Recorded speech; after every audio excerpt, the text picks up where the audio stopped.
Okay, let's go ahead and go through some problems here. What we're going to do is we're going to determine both the radius and the interval of convergence for the following power series.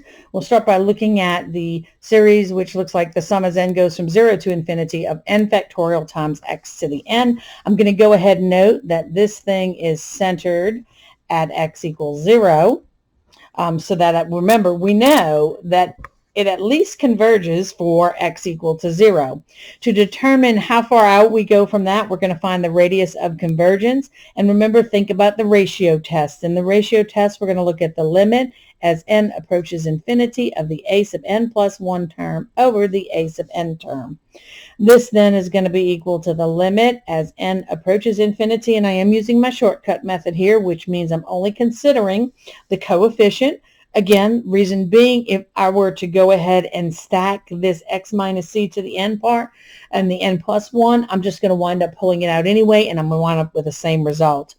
So I'm going to take that a sub n, and everywhere there's an n, I'm going to make it an n plus 1. So I get n plus 1 factorial divided by what I see there, which is n factorial. And we've looked at this before, just in case you've forgotten. If you have n plus 1 factorial divided by n factorial, n plus 1 factorial is n plus 1 times n minus 1, and so on and so forth out to infinity. N factorial is n times n minus 1 to infinity. And so what we get left with is just n plus 1. This will be the limit as n approaches infinity, then of the absolute value of n plus 1, which gives us infinity. Remember, what we're finding here is the value of L.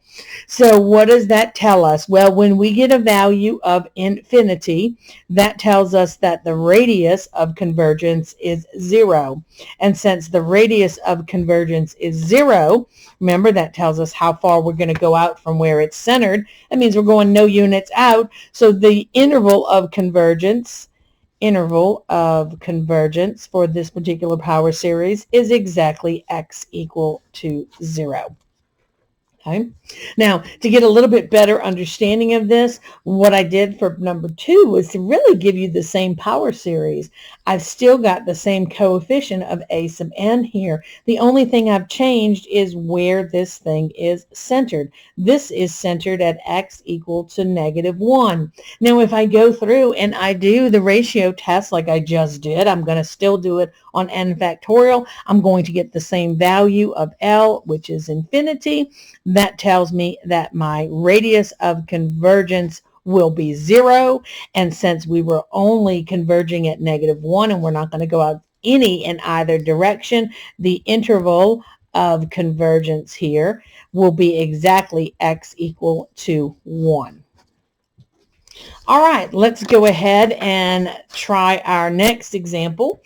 In number 3, we've got the sum as n goes from 1 to infinity of 3x to the n over 2n factorial. And I often find it helpful to rewrite this so that I can clearly see what part of this is the coefficient and what part is the x plus or minus some number raised to the power of n.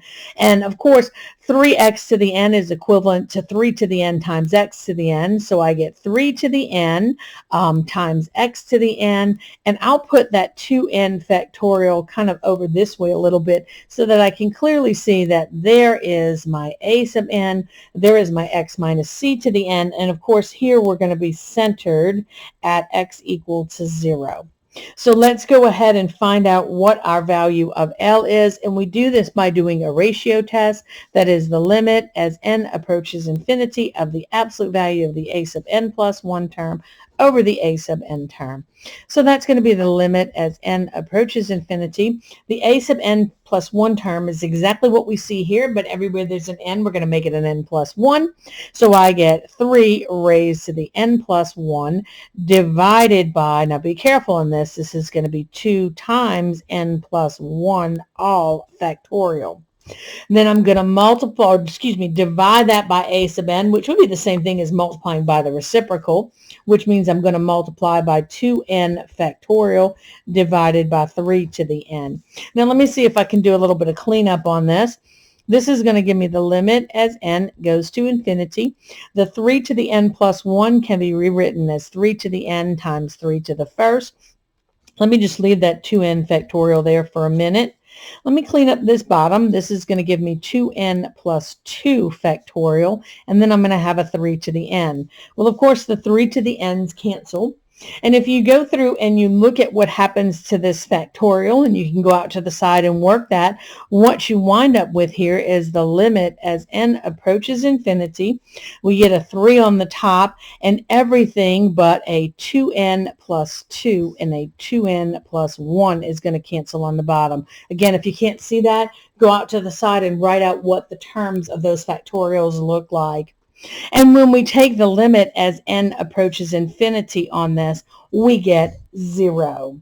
Well, what does that mean? Well, when I get a value of 0 here, it tells me that my radius of convergence is infinity. We were centered at x equals 0, and we are going to go out infinity in each direction here, so that our interval of convergence then will be the interval from negative infinity to positive infinity. All right, let's go ahead and look at our fourth example here. In our fourth example, again, if you need to rewrite it, you can rewrite it so that you can pick out the coefficient, but the coefficient looks like 1 over this term here, and there is my x minus 2 to the n plus 1, and that's really irrelevant in doing this because, again, when I would put it in there as an a sub n plus 1 term and divide it by the a sub n term, everything's going to cancel out but one of them, which is going to get pulled to the outside. And again, whole process is going to wind up being the same thing. So let's go ahead and do it. Again, I'm going to use a shortcut method. Think ratio test. L is going to be the limit as n approaches infinity of the absolute value of the a sub n plus 1 term over the a sub n term. So that's going to be the limit as n approaches infinity of the a sub n plus 1 term is going to be 1 over n plus 1, which will be n plus 2, and then 4 raised to the n plus 1, or n plus 2. When I divide that by the a sub n term, that's the same as multiplying by the reciprocal. So I get an n plus 1 here of 4 to the n plus 1 over 1. Now we can kind of do the cleanup on this, and you can go through that process, but when you're done, what you wind up with here is the limit as n goes to infinity.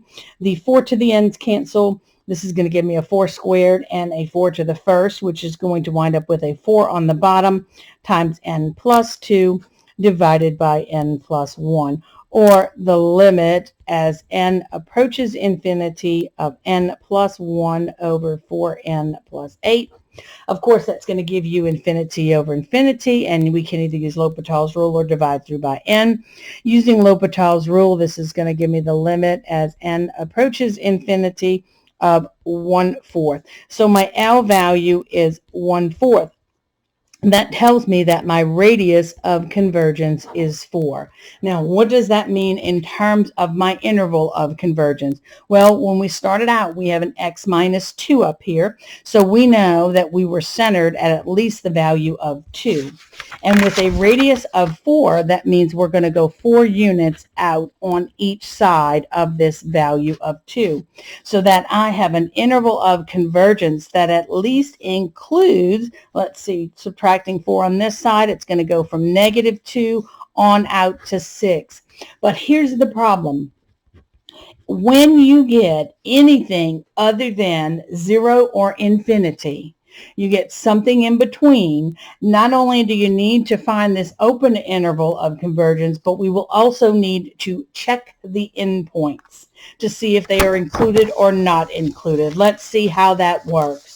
To check your endpoints, you're going to go back to your original power series, which in this case was f of x equal to the sum as n goes from 0 to infinity of x minus 2 raised to the n plus 1 power over n plus 1 times 4 to the n plus 1. And we are actually going to put in the values. Remember, we found we had convergence from negative 2 to 6, but we're going to check the endpoints. So let's check x equal to -2. That means we're going to come back into this particular function, and everywhere there's an x, we're going to make it a -2.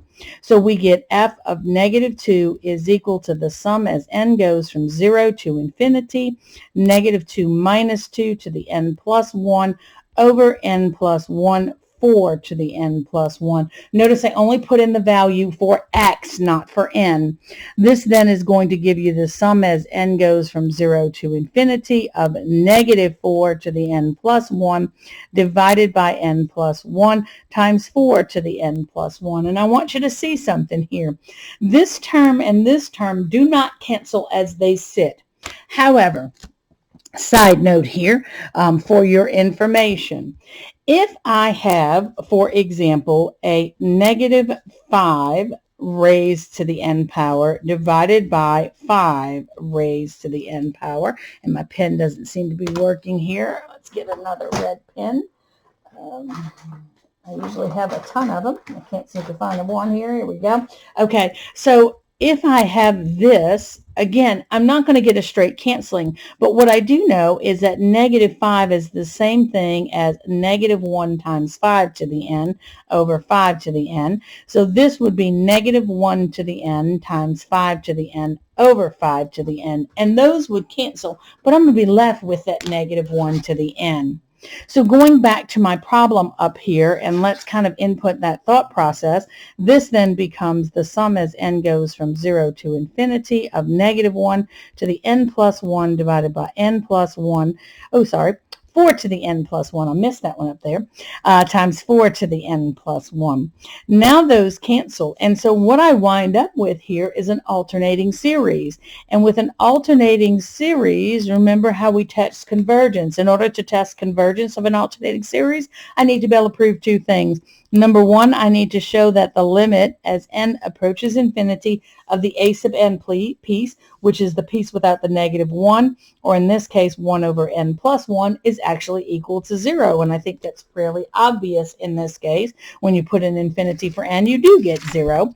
In addition, I need to show that the sequence of values a sub n is decreasing. And to do that, I'll compare the a sub n term to the a sub n plus 1 term. Well, the a sub n term is just 1 over n plus 1. The a sub n plus 1 term is 1 over n plus 1 plus 1, which is n over 2. Bigger denominator makes for smaller value, which says it is indeed decreasing. So I have convergence at x equal to -2. So what does that mean in terms of my interval of convergence? Well, it now includes the value of -2.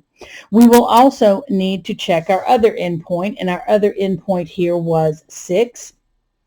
So let's go ahead and plug that in for x. Now remember, you're going back to this original, and you're putting it in for x, not for n. So this is going to give me then the sum as n goes from 0 to infinity of 6 minus 2 raised to the n plus 1 over n plus 1 times 4 raised to the n plus 1. Well, 6 minus 2 is 4, and 4 to the n plus 1 divides by 4 to the n plus 1, so we get the sum as n goes from 0 to infinity of 1 over n plus 1. And so we just need to decide how it is we're going to determine the convergence or divergence of this particular series. So let's see, maybe a limit comparison in this case. I think a direct comparison would work very well. In a limit comparison, I'm going to compare it to the sum as n goes from 0 to infinity of 1 over n. This is going to be a divergent P series. If I just try a direct comparison, it's going to fail because of the two, that's the smaller, and this being infinity doesn't tell me anything about the smaller. But in a limit comparison, I just simply look at the limit as n approaches infinity and just stack those terms. It really doesn't matter which one you put on top and which one you put on the bottom.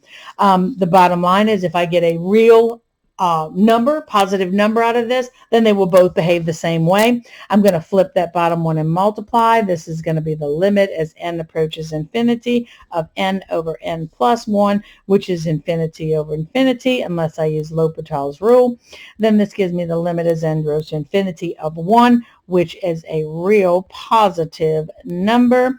So we have divergence at x equals 6 by the limit comparison. So that means that our entire interval of convergence includes the value of -2 and does not include the value of 6. Now, I have some videos that I'm going to put out there showing you some other examples done by other people.